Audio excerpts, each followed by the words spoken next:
अगर जल भी पान कर रहे हो, नाम जप करते हुए करो, तुम्हारी बुद्धि को शुद्ध करेगा। एक एक कवल भोजन पा रहे हो, राधा राधा राधा, वो आध्यात्मिक बल प्रकट करेगा, विचार पवित्र करेगा, आचरण शुद्ध करेगा। नाम लेकर के बैठिए, नाम लेकर के चलिए, नाम लेकर के सोइए।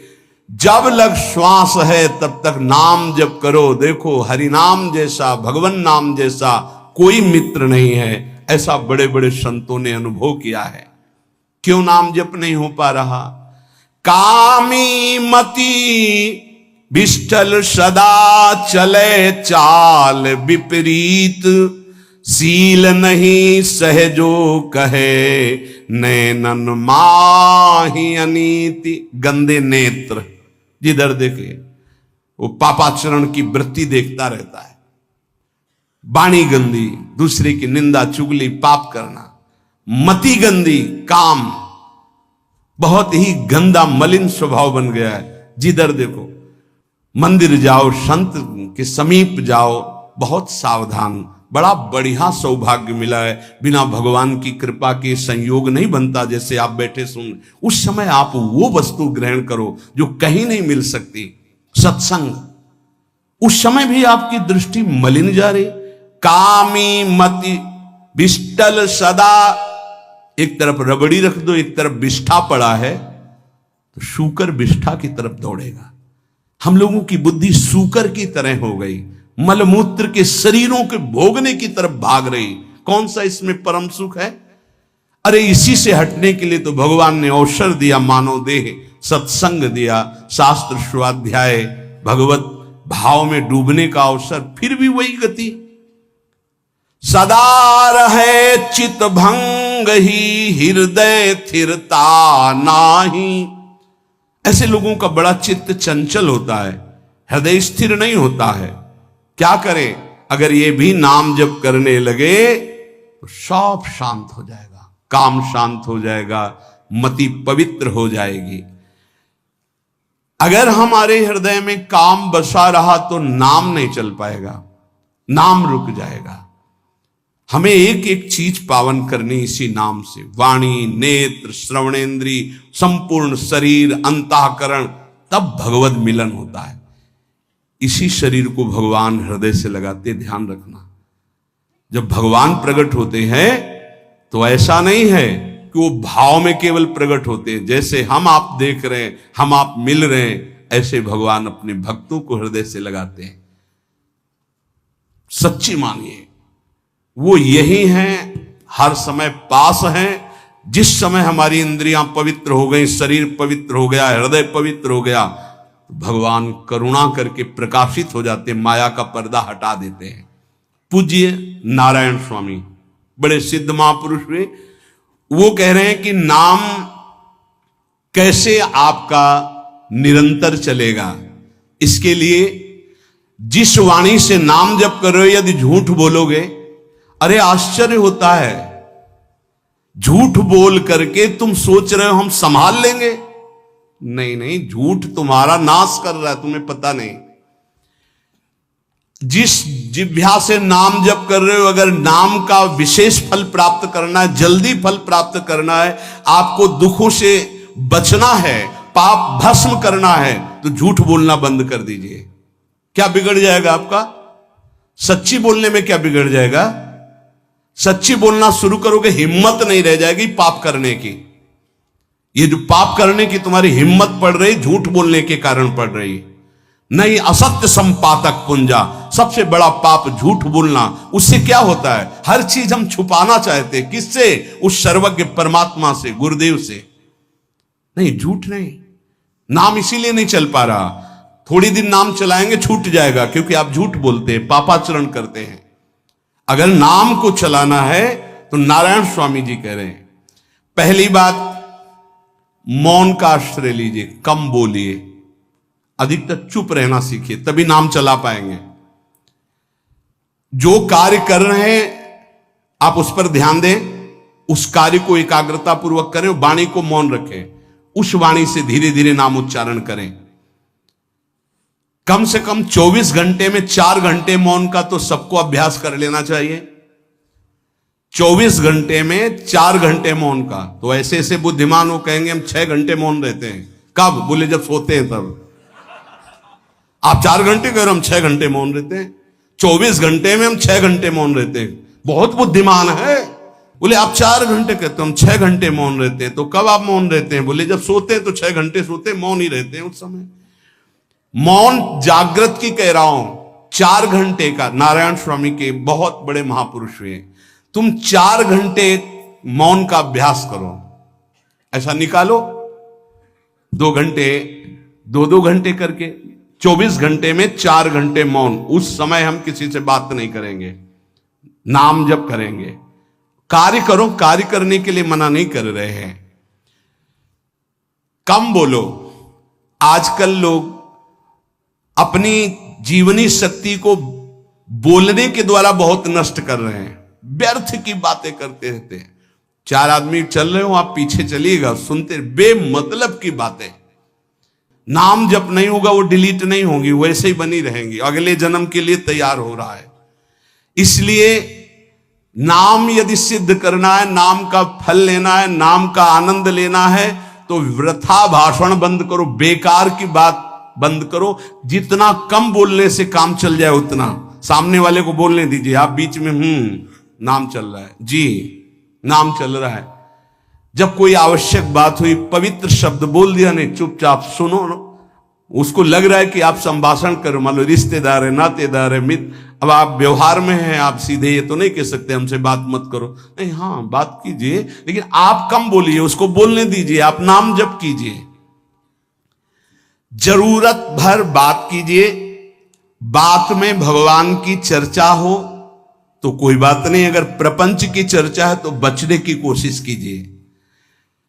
अपने संबंधियों, अपने दोस्तों, अपने व्यवहारियों से व्यवहार, दोस्ती, संबंध शिथिल कीजिए, तभी नाम में प्रीति होगी। अगर ये कि अब हमारे दोस्त आ गए हैं तो फिर वो दोस्त छूट जाएगा नाम, अब बातें शुरू हो गई प्रपंच की। धन्य है ऐसी बुद्धि जो प्रियजनों से भी संभाषण केवल भगवत वाक्यों का, अन्यथा नहीं। इसीलिए इस मार्ग को वर्ण करना बहुत कठिन है। एक ऐसा तुम्हारा निवास स्थान होना चाहिए अलग, जिसमें अपने रिश्तेदार, नातेदार, व्यवहारियों का प्रवेश ना हो। आपकी शैया अलग होनी चाहिए। अगर नाम जापक नाम सिद्ध करना चाहता है, नाम का फल लेना चाहता है, नाम निरंतर चलाना चाहता है, तो जिस आसन पर आप बैठते हैं उसी में प्रपंची, विषयी, संसारिक वृत्ति वाले बैठेंगे तो भजन की वृत्ति नहीं बन पाएगी। एक ऐसा, वैसे होते हैं घरों में बैठने वालों का अलग, लेकिन साधन कक्ष अलग होना चाहिए अपना। किसी का यदि प्रवेश ना हो तो आप देखेंगे कि आपके साधन के परमाणु आपको वहां बैठते ही तत्काल विक्षेप रहित करके भजन में लगा देंगे। अगर घर में ऐसा कुछ ना हो तो एक आसन अपना अकेला रखिए, जिस पर आप शयन करें वो आसन केवल आपका ही होना चाहिए। अगर वो सार्वजनिक बैठने के लिए ही है, ऐसी व्यवस्था नहीं, तो आसन समेट कर अपना अलग रख दीजिए और दूसरे आसनों पर बैठा लिए। फिर वो आसन हटाकर जब आप शयन करें तो आपका आसन होना चाहिए। इसका बहुत बड़ा प्रभाव पड़ेगा। कोई भी ऐसा दृश्य या पुस्तक ना पढ़ें जो वासनात्मक हो और प्रभु के नाम से आपको विमुख कर दे। अखबार आदि, समाचार आदि, ये हमारे चिंतन को नष्ट करते हैं। अगर नाम जप करना है, निरंतर नाम स्मृति बैठालनी है, एक घटना कई मिनट तक विक्षेप देती है। ऐसा हुआ, कैसे लोग हैं। अब उसमें तो समाचार ही हो रहे हैं, सैकड़ों बातें हो रही, पेपर है तो सैकड़ों बातें लिखी हैं, क्या क्या, अब वो सब दिमाग में भर गई। इतना व्यसन है किसी किसी को पेपर पढ़ने का, समाचार पत्र पढ़ने का, कि सुबह होते ही वो विरह में रहते हैं कि पेपर आ जाएगा। आया नहीं, मिला तो ऐसी एकाग्रता से पढ़ते हैं जैसे वेदांत चिंतन करने वाला वेदांत चिंतन। चश्मा लगा, चाय रखी, ठंडी हो रही, उससे मतलब बीच बीच में चाय और चश्मा से और पूरे दिमाग में वही। अब क्या करेगा, जो पढ़ा है उसका चिंतन बनेगा, वही बोला जाएगा। अब जहां चार मिले तो तुम्हें पता है, उत्तर प्रदेश में ये हुआ, मध्य प्रदेश में ये हुआ, चर्चा दिमाग। नाम जापक पूज्य श्री नारायण स्वामी कह रहे हैं, अखबार पढ़ना, दुनिया भर की प्रपंच की जिसमें बातें हैं, ऐसे समाचार, ऐसे टेलीविजन देखना, ये तुम्हारे हृदय में नाम नहीं चलने देंगे, तुम्हारी स्फुरणा को गंदी कर देंगे, बेकार का वक्त खराब होगा। इसलिए अगर आपको पढ़ना ही है तो धार्मिक ग्रंथों को पढ़िए, अपने इष्ट संबंधी ग्रंथों को पढ़िए नाम जपने के लिए। किसी को कभी वचन न दे। पांचवा, बहुत बहुत पॉइंट की बात करें, यदि आपने किसी को वचन दे दिया और पूरा नहीं किया तो भजन का फल वहां जाएगा, ध्यान रखना। यही हमसे सब त्रुटियां होती रहती है अपने लोगों से। जाओ आज से बाद वचन दे दिया, हम ऐसा नहीं करेंगे, नहीं करेंगे चाहे मर जाएं। और अपने लोग ऐसे फिसड्डी हैं कि शाम के वचन देते हैं और सुबह फिसल जाते हैं, 2-4 दिन बोलते बहुत चला, फिर फिसल जाते हैं। बोले कसम से आज से ऐसा नहीं करेंगे। तो आप इसको खिलवाड़ न समझें, आपके सुकृत नष्ट हो रहे हैं, वासना आपके सुकृतों को नष्ट कर रही। दूसरा, जैसे आपने किसी से कहा कि मैं शाम के 5 बजे आ जाऊंगा, तो 5 बजने में 5 मिनट कम होने पर आपको पहुंच जाना चाहिए, 5 मिनट ओवर होने पर नहीं, उसके पहले ही आपको ऊपर। यह संतों के जीवन में देखा गया है। समय का बहुत बड़ा जीवन में अस्तित्व है। अगर आप किसी को समय दें, फिर उसमें प्रमाद स्थिति नहीं होनी चाहिए। 5 मिनट पहले पहुंचिए। समय दिया है किसी को तो 5 मिनट पहले उसको इंतजार ना करना पड़े। रात को सोते समय नाम जापक उपासक विचार करे, मेरा नाम किन किन कार्यों में छूटा, मेरे से कौन कौन सा पाप हुआ, मैंने कौन सी आज गलती की जो नहीं करना चाहिए, और उसे डायरी में नोट करे। नारायण स्वामी कह रहे हैं दूसरे दिन सावधानी पूर्वक वो गलतियां ना होने पावे जो हमने आज की। जब उपासक सत्य बोलना स्वीकार करता है तो उसके हृदय में डर जागृत हो जाता है। ध्यान रखना, डर ये माया के द्वारा प्रेरित है। अगर व्यापार में सत्य बोलेंगे तो पैसा अधिक नहीं आएगा, अगर हम सत्य बोल दिए तो डांट लगेगी, अगर हम सत्य बोल दिए तो सब लोग जान जाएंगे मैं ऐसा गंदा हूं। सच्ची मानिए, सत्य बोलने का नियम ले लीजिए, आप निष्पाप हो जाएंगे, आप महात्मा बन जाएंगे अंदर से, कोई भी पापाचरण आपके जीवन में नहीं रह जाएगा। भगवान का नाम सत्य है, उस नाम को चलाने के लिए झूठ बोलने वाला नाम को कैसे चला सकता है। सत्य बोलने से यदि तुम्हारा नुकसान हो रहा है तो तुम सह जाइएगा। नारायण स्वामी कह रहे हैं उससे बड़ा लाभ आपको श्री भगवान प्रदान करेंगे। आप सत्य बोलिए। आजकल भगवान पर विश्वास नहीं, इसलिए झूठ पर विश्वास है। कलयुग की ऐसी प्रेरणा है कि सब झूठ बोलने लगे हैं, कोई डरता ही नहीं झूठ बोलने में। पूरा का पूरा, जैसे नहीं कहते कुछ तो सत्य होगा, ऐसे ऐसे महानुभाव हैं कि 100% झूठ बोल जाते हैं, 100%। धन्य है मोबाइल जो झूठ बुलाने में बहुत प्रवीण है, बहुत प्रवीण है। अरे भाई हम नहीं मिल सकते, आज हमारा मन नहीं है, खत्म खेल हो गया, सत्य बात है, नहीं मिल सकते आपसे, मत उठाओ फोन। अगर तुम्हें झूठे ही बोलना है तो फोन क्यों उठाओ? नहीं बोलेंगे, नहीं उठाएंगे तो समझ जाएगा कि उनकी रुचि नहीं। ये झूठ क्यों बोलना, सत्य बोलो। झूठ से यदि आप बच गए तो आपके जिह्वा पे नाम निरंतर चलने लगेगा। ये झूठ ही नाम नहीं चलने दे रहा। असत्य आचरण, छुपाने की वृत्ति, असत्य भाषण, ये नाम में प्रीति नहीं। किसी को भी फुसलाने के लिए झूठ मत बोलिए। सत्य बोलने का अभ्यास कर लिए तो पापी जीव भी महात्मा बन जाए। सत्य आवश्यक है। एक बड़े कागज पर ऐसी जगह लिख के रख लो जहां तुम उठते बैठते देखते हो कि मुझे सत्य बोलने का नियम लेना है, झूठ नहीं बोलना है। सत्य साधन कर लो, फिर देखो नाम कैसे चलता है। तपस्या, बड़े बड़े पुण्य, बड़े बड़े तीर्थ स्नान उतना पवित्र नहीं करेंगे जितना सत्य बोलने से होगा। पर बहुत कठिन है इस समय सत्य बोलना। मतलब बात बात पे असत्य का ही वर्ताव हो रहा है, असत्य का अच्छा, ये कोई संसारी आदमी में नहीं, कुछ ऐसे होंगे जो सत्य की वार्ता करते नहीं। प्रायः क्या जाता है, झूठ बोलने में बोल दिया और सामने वाला राजी हो गया, हम निकल गए।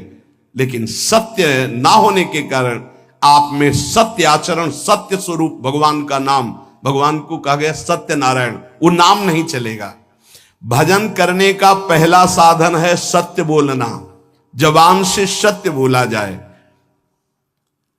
और भजन की संख्या प्रारंभ में जरूर लेनी चाहिए।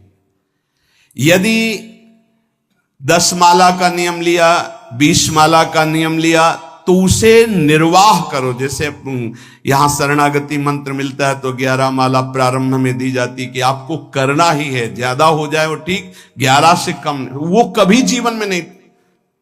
अपने जीवन में गुरु आज्ञा 11 माला तो करनी है, हर समय करना है।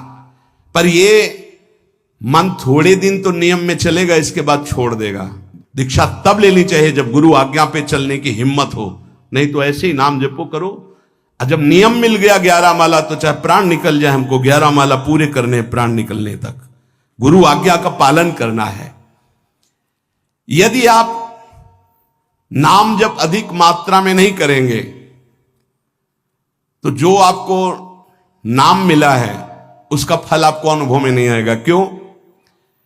क्योंकि नाम का हिस्सेदारी होती, भजन की हिस्सेदारी होती। जैसे किसी ने प्रणाम किया, वो भजन लिया। गृहस्थी को इसीलिए मना किया कि रास्ते में परिक्रमा मार्ग में हलवा पूड़ी ये सब बट रहा है, हाथ मत फैलाओ। वो दान कर रहा है, सुकृत कर रहा है, और कोई दूसरे ले विरक्त आदि। आप अपने भूख मिटाने के लिए 4 रुपया के चना लेके भले पालो, लेकिन दूसरे के द्वारा दिया हुआ हलवा मत पाओ। यहां धाम आए हो, भगवत कमाई करने आए हो, यहां नाम जप करो, कष्ट सहकर परिक्रमा दो। हो सके 4 रुपए की वस्तु लेकर के आप पशु पक्षियों को पवा दो, किसी एक का पेट भर, तुम मत पाओ दूसरे का। तुम चाहो तो उपवास कर सकते हो, या प्राण पोषण के लिए रूखा सूखा थोड़ा खा लो। ये दूसरे के आराम से धाम में हम आए 2-4 दिन खूब खाए पिए नहीं, भागीदारी हो जाएगी तुम्हारे पुण्यों की। वहां ऐसे फ्री नहीं है कुछ। भजन का भागीदार राजा भी होता है, जिसके राज्य में रह रहे हैं। जो अन्न देता है वो भजन का, जो वस्त्र देता है वो भजन। इसीलिए गृहस्थ को कहीं कुछ भी स्वीकार नहीं करना चाहिए, ये बहुत ध्यान रखिए। अगर आप कहीं तीर्थ साधु आश्रम कहीं जाते हैं, कोशिश कीजिए कि किसी से सेवा ना ले, और अगर सेवा ले तो उसके अनुसार फिर अर्थ दे दे। अगर आपने वहां भोजन पाया, पान पाया, तो उसके अनुसार सोच ले कि अगर हम इतना खरीदते तो कितने का मिलता, वो दे दिया तो आपका भजन बच गया। कभी आपको कोई प्रणाम नमस्कार करे, तत्काल बराबर प्रणाम करो। किसी को अपना भजन का हिस्सेदारी नहीं, सबका मंगल हो। ये भजन जितना बढ़ेगा तो आपको भगवदाकार कर देगा। दिन रात 24 घंटे में 21,600 श्वास चलती है। 21,600 श्वास में 6 घंटा तो सोने के चले जाते, उसमें तो चेतना नहीं रहती। अब हमको अगर 21,600 नाम हमको जपने को मिल जाए तो हमारी हर श्वास सार्थक हो जाए। जो हम 5-6 घंटा सोते हैं उसमें जिनका अभ्यास है तो बात अलग है, नहीं तो वो व्यर्थ जाती हैं। तो हमें एक श्वास में कई नाम जपने का अभ्यास करना चाहिए, जिससे 200 माला फेरने पर ये 21,600 श्वासों की गणना पूरी होती है। अगर हम 200 माला का नियम ले तो इतना हो सकता है। तो हमें लगता है अगर हर समय माला नहीं ले सकते तो श्वास वाली माला बहुत अच्छी रहती है। श्वास में 4 बार खींचो, 4 बार नाम लेते हुए छोड़ो। दूसरा साधन, एक छोटी माला ले ले, जो आजकल तो काउंटर चला है। काउंटर में ज्यादा सुविधा संसार के क्रियाओं में रहने वालों को होती कि किया अपनी जेब में डाल लिया। तीसरा साधन, वो बहुत कठिन है। मन की वृत्ति से नाम जप करना, माला, श्वास और मन की वृत्ति, उसमें श्वास की भी गणना का ध्यान नहीं रहता, उसमें केवल चिंतन होता है, चल रहा है। पर ये आखिरी स्थिति होती, इसी के बाद वो परिपक्व अवस्था को होता है। जिह्वा से धीरे धीरे नाम उच्चारण करते हुए ये पहला अभ्यास है। प्रारंभिक को एकदम मानसिक में नहीं पहुंचने की चेष्टा करनी चाहिए, 2-4 नाम के बाद मन प्रपंच में फंसा देगा। दूसरा अभ्यास कंठ से में, जैसे हम जिह्वा से राधा वल्लभ श्री राधा वल्लभ श्री राधा वल्लभ श्री, इसे वाचिक जप कहते हैं। मंत्र नहीं होगा, ऐसे नाम होगा, फिर उपांश ऐसे, फिर कंठ से चलता है, फिर हृदय से चलने लगता है, फिर नाभि से चलता है। जिसका नाभि से चलने लगता है उसका परावाणी के द्वारा भजन, वो सिद्ध पुरुष कहा जाता है। 4 वाणी, परा, पश्यंती, मध्यमा, वैखरी। वैखरी जो बोल रहे हैं, जो कंठ से, फिर हृदय से पश्यंती, परा नाभि से, मूलाधार केंद्र से लेकर के संपूर्ण ब्रह्मांड में इसमें नाम गूंज रहा है, वो सिद्ध पुरुष का होता है। पहला अभ्यास जिह्वा हिला करके शुरू करे, राधा राधा राधा राधा, फिर कंठ से। कभी हमारे सदगुरुदेव भगवान को देखना, अगर कोई आ गया और बातचीत का हुआ तो यहां से तत्काल चलता दिखाई देता है ना, कंठ ऐसे ऐसे हिलने लगता है कंठ। अगर शांत बैठे तो फिर नहीं दिखाई दे, अगर कोई है आसपास तो इतनी तीव्रता लगन होती कि कहीं छूट ना जाए नाम। कंठ से विशिष्ट अभ्यासी का, फिर हृदय से परिपक्व अभ्यासी का, और नाभि से सिद्ध महापुरुष का, परावाणी से चलता है। अगर 1 वर्ष तक जिह्वा से अभ्यास किया जाए, ये मैंने किया है, नारायण स्वामी कहते हैं, तो दूसरे वर्ष में कंठ से प्रारंभ हो जाता है। 2 वर्ष कंठ से चले तो अगला हृदय से प्रारंभ हो जाता है, और हृदय से 3 वर्ष चले तो फिर नाभि से 7 वर्ष में नाम सिद्ध हो जाएगा। अगर नियम पूर्वक झूठ ना बोले, सत्य आचरण करे, ऐसे नाम जप करे। हम ये कहते हैं कि चलो थोड़ा धीमे ही सही, पर 12 वर्ष में तो आपको सिद्ध हो जाना चाहिए। 12 वर्ष, यहां बोले 30 वर्ष के, 50 वर्ष हो गए साधन करते हो, ज्यों कहते हो कोई परिवर्तन नहीं। इसका मतलब अंदर से नाम नहीं चलाया जा रहा, नाम में रुचि नहीं। 12 वर्ष में तो भगवत साक्षात्कार करके जागृत स्वप्न सुषुप्ति अवस्था पर विजय प्राप्त कर लेता है साधक। ऐसा ही स्वामी जी ने किया। नारायण नारायण नारायण नारायण नारायण, ऐसी सिद्धावस्था हो गई थी। एक टाट की लंगोटी, एक रस्सी कमर में, बस। बड़े ही उच्च कोट और बहुत बड़े अरब खरबपति घर के बालक थे। सारी सिद्धियां उसके पैरों में लौटने लगती हैं, जिसका नाभि से भजन प्रारंभ हो जाता है, परावाणी से। अजपा जाप उसे ही कहते हैं जो नाभि से होता है। अजपा जाप करने वाले उपासक में जो अजपा जाप करने की चाह रखते हैं, पहला भोजन पर ध्यान दे, सात्विक भोजन, पवित्र भोजन। भाई नाम का स्वाद नहीं मिला तो कुछ लोग जो है बहुत प्रसन्न होते हैं जब सांसारिक पदार्थ आता है। बड़ी कृपा श्री ठाकुर जी की रही है कि इस विषय पर जो है बहुत परिपक्व किया है। रोटी नहीं मिली, ये रबड़ी रसगुल्ला की तो बात जाने दो। गंगा का किनारा, गांव में जाना नहीं, जो आकाश वृत्ति से वो आ जाए वही। आप लोगों को तो रोटी तो मिल रही है। पहला नाम सिद्ध करने के लिए भोजन सात्विक और थोड़ा, अगर एक समय पाके निर्वाह कर लो तो अच्छा, नहीं तो 2 समय, 3 समय पाने का तो अधिकार ही नहीं साधक को। भगवान की बड़ी कृपा है, जब भूख थी तब था नहीं, और जब है तो भोजन नहीं पा सकते। वो बड़ा लीला बिहारी है।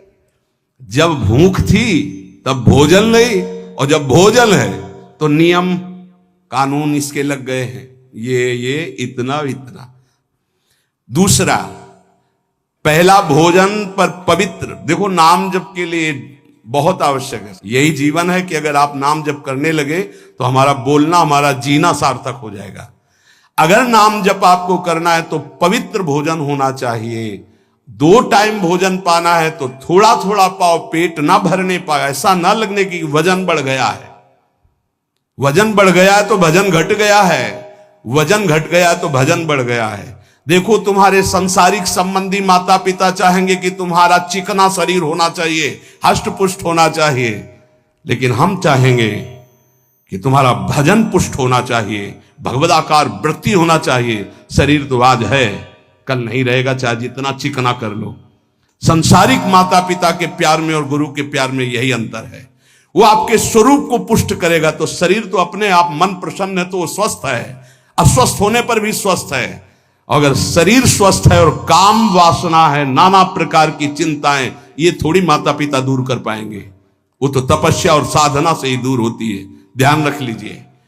अधिक भोजन पाना, शरीर को बहुत पुष्ट बलवान कर लेना, तो हर इंद्रियों को भोग देना पड़ेगा आपको। वो कोई तपस्वी होता है, जो तपस्वी होता है वो संयमी होता है, जो संयमी होता है उसके चर्बी नहीं होती, ध्यान रखना। युक्ताहार विहार से, प्राण पोषण के लिए केवल शरीर में अन्न जाए तब नाम में प्रीति होगी। खाते खाते अनेकों जन्म व्यतीत हो गए, वर्षों व्यतीत हो गए, अरे अब तो भजन कर लो, कहां तक खाओगे? ये नरक कुंड है, डाला विष्ठा बन गया।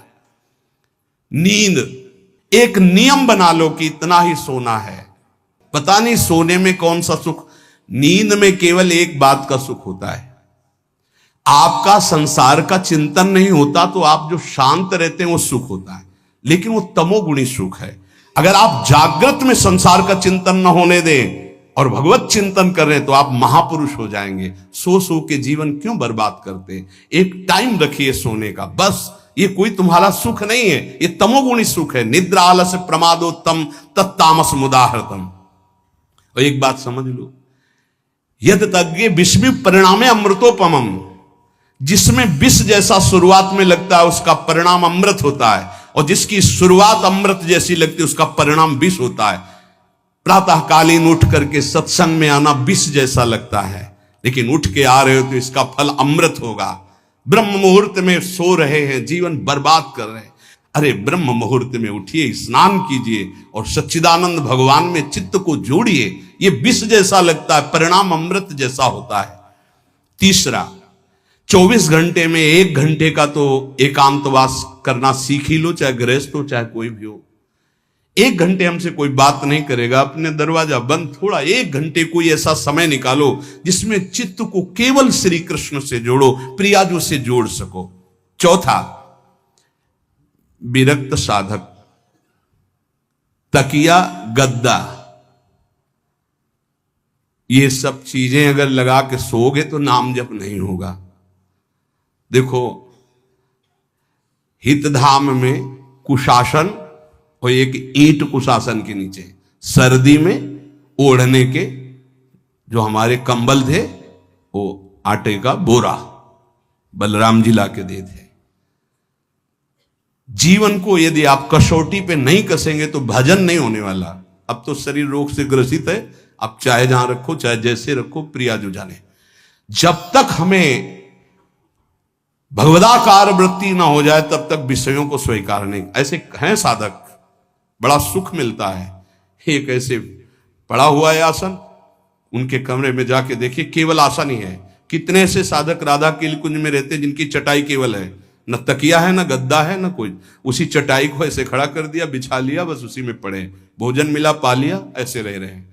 कमरे में देखो जाके तो ऐसा लगेगा कि इसमें कोई रहता ही नहीं, कुछ है ही नहीं, केवल चटाई है। तकिया गद्दा विशेष विलासिता की वस्तुएं तो नाम जप नहीं होने वाला, ध्यान रखना। जहां पड़े आराम से नींद आ जाएगी, सो जाएंगे, और जब तो नींद उतनी आएगी जितनी आवश्यकता है। भजन का खजाना तिजोरी में रखें, कभी किसी से बताएं नहीं कि आपका भजन कितने माला कितना होता है। पूज्य नारायण स्वामी जी कह रहे हैं, भजन को खजाने में रखने का मतलब है लूटने वाले डाकू माया भेजती है, काम क्रोध लोभ मोह मद मत्सर आदि। और प्रिय गृहस्थ भगत आदि। कैसे प्रिय गृहस्थ? स्वामी जी अब ये सब आप ही कहा है, बहुत बीमार है, आप देखना। ठीक है, दूसरे की दुख निवृत्ति करना संत का स्वभाव होता है, पर हम जिस मार्ग के पथिक हैं, हमारा कर्तव्य है, हमारे पास हमारे प्रभु के सिवा कोई नहीं, हमारा जो कुछ है वो प्रभु हैं। ए भैया, जैसा श्री जी चाहेंगे वैसा मंगल करेंगे, ये शब्द होना चाहिए, उससे उसका भी मंगल होगा, आपकी भक्ति पुष्ट होगी। कभी भी जो गृहस्थ में भजन करता है, किसी भी तरह का किसी से भी कोई प्रतिग्रह ना ले। नहीं ले लो, ये लो ही बढ़िया है, रख लो। नहीं महाराज, हमारा ये मार्किन का गमछा ही काफी है हमारे लिए। नहीं नहीं नहीं, ये प्रसाद पाल, हाँ इतना किनका दे दीजिए, भगवत प्रसाद है, ये हमारे लिए पर्याप्त। गृहस्थी में अगर आप भजन करते हैं तो अपने भजन को बचाने के लिए किसी से भी दान पुण्य, किसी का भी बट रहा है वो स्वीकार न करें, किसी से प्रणाम नमस्कार, किसी से अपनी सुविधा सेवा स्वीकार न करें। और जो विरक्त है उसको ध्यान रखना चाहिए कि हमारा जीवन केवल जगत मंगल के लिए विश्वेश्वर भगवान को समर्पित जीवन है। ना हम किसी को शाप दे सकते हैं, ना किसी को वरदान दे सकते हैं। सेवक स्वामी की इच्छा को देखता है, ऐसा ऐसा, हाँ प्रियाजू की जैसी इच्छा होगी वैसा। नहीं, आप ऐसा नहीं, प्रियाजू का बस जबान से कभी ना किसी के प्रति शाप का, और ना हरिराम व्यास जी ने कहा है कि शाप और वरदान हमारे स्वामी की, तो हमें हर बार में यही बोलना है, जैसी प्रियाजू की इच्छा, जैसी श्यामाजू की इच्छा। नहीं, आप कुछ कह दीजिए तो राधा राधा राधा, नहीं कैसे मंगल होगा, आशीर्वाद दीजिए राधा राधा राधा, बहुत संभाल के। महात्माओं को इस बात में सावधान रखना चाहिए कि ये माया ममता का रूप धारण करके तुम्हारी तिजोरी को खाली कर देगी। खजाना लूटने के लिए माया, बहुत अनुभवी महापुरुष है, सेवक के रूप में आती है, खास सेवक बनकर। आज तक जहां दगा हुआ है तो खास से हुआ है। जब वृक्ष कटने लगे तो आपस में बात की, भाई ऐसा कौन आ गया जो हमें काट सकता है? बोले हमारा कोई मिल गया। तो कुल्हाड़ में जो बेंट है ना, बोले मिल गया कोई हमारा। खास बन करके आती है माया, सेवक सेविका रूप लेके। बहुत अनुभव की बात महापुरुषों की, मान लीजिए विरक्त जनों के लिए खास बात है। सेवक सेविका रूप रख करके माया आएगी। इसके बाद अगर आपने स्वीकार किया, फिर तुम सेवक होगे, वो स्वामी होगी। समझ रहे हो? बहुत अंदर से इस बात को समझ लीजिए। अगर आपको भगवत प्राप्ति करनी है तो जब तक शरीर में श्वास रहे, सेवा मत स्वीकार करना किसी की। कपड़ा धुलाना, खाना पीना, भीख मांग के खाओ, भिक्षा अन्न, या आकाशवृत्ति से जियो। जैसे मना, ना कपड़ा धो पाओ तो उतने पहनो जितना धो पाओ।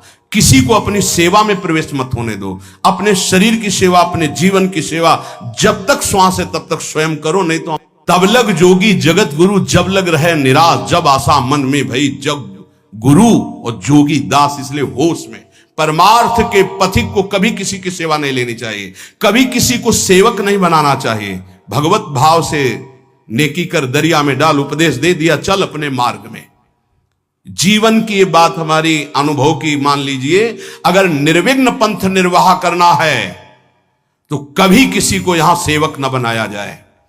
सेवक सेविका के रूप में स्वीकार करने वाले साधु का हृदय आग की तरह जलने लगता है। जो जिंदगी भर निश्चिंत और निर्भय रहा, उसे भयभीत और चिंतायुक्त होना पड़ता है। अपने भजन को खास तिजोरी में रखे, अपने में जो सिद्धियां जागृत हो कभी प्रकट ना होने दे, उनका कभी प्रयोग ना करे। एक एक शब्द पर ध्यान देना, उसी को भगवत प्राप्ति होती है जो अपनी सिद्धि को प्रकाशित नहीं करता। ये माया त्रिशंकु की तरह लटका देती है, न स्वर्ग में न भूमि में। देखो सेवक जी महाराज कहते, ऐसे न वैसे रहे मजरेढ़ो पाछलियो जो करी निर्भाषित। न परमार्थ के न व्यवहार के, ये गांठ बांध लो, हाथ जोड़ के कह रहा हूं, सेवा के भाव से माया प्रवेश करती है और स्वामी भाव को रौंद करके सेवक बना लेती है। फिर जैसा चाहती वैसा नाच नचाती है, कोई भी हो। इसलिए होश में, यदि भगवत मार्ग में चले हो तो कष्ट सहो, शरीर की स्वयं सेवा करो। सौभाग्य मत मनाओ कि कोई तुम्हारी सेवा कर रहा है, दुर्भाग्य है जो तुम सेवा ले रहे हो। हाँ, अब शरीर इस काबिल नहीं तो श्री जी जैसा जाने वैसा। जब तक पानी उठा के पीने लायक हो तो किसी से पानी मत मांगना, किसी को अपना मत बना लेना। जब तक भगवत साक्षात्कार ना हो किसी को शिष्यत्व में मत स्वीकार कर लेना, नहीं तो बात समझ लेना, आगे खुद आपको समझ में आ जाएगा। किसी भी तरह से अपनी तिजोरी को ना खुलने देना तो भगवत साक्षात्कार हो जाएगा। बोले नहीं, हमारा तो परहित की भावना और प्रचार करना है, तो है क्या तुम्हारे पास प्रचार करने के लिए? परहित की भावना के लिए है क्या तुम्हारे पास? जब तक सर्वत्र श्री कृष्ण का अनुभव नहीं हो जाता तब तक उसमें कोई सामर्थ्य नहीं होती, और जब सर्वत्र वासुदेव का अनुभव करता है तो उद्धार किसका करना है? विचार करके देख लीजिए। फिर वो स्वांता सुखाय तुलसी रघुनाथ गाथा। इसलिए भजन के खजाने को बचा के रखो। रूखा सूखा टुकड़ा खा करके गंगा जल यमुना जल का आचमन करके जीना सीखो। अच्छे अच्छे पदार्थ सामने होने पर वही पदार्थ स्वीकार करो जिससे तुम्हारी जिह्वा रुचि ना कर पावे। ये दुष्ट है, इस दुष्ट को दंड दो। नारायण स्वामी जी ने कहा है, आगे हमने कल चिंतन में पढ़ा था, कह रहे हैं कि हमने इसको कैसे वश में किया। जहां गरम जलेबी बनती थी वहां खड़े हो जाते थे, कहते देखो कितनी बड़ी हाल है, नहीं मिलेगी तुझे, चलो। पूरी बाजार में घुमाते थे और कहीं भी इसको नहीं, और अगर संयोग वसात मिल जाती थी तो गंगा जल में फेंक देते थे। हरिद्वार में नारायण स्वामी जी गंगा जल में फेंक देते। हाँ, बहुत बढ़िया बीठी, ये ले। अपने हृदय को पावन रखने के लिए इसी जन्म में भगवत प्राप्ति के लिए आहार को सुधारा जाए और निरंतर नाम जपने का अभ्यास किया जाए। शेष चर्चा की। श्री राधा वल्लभ लाल।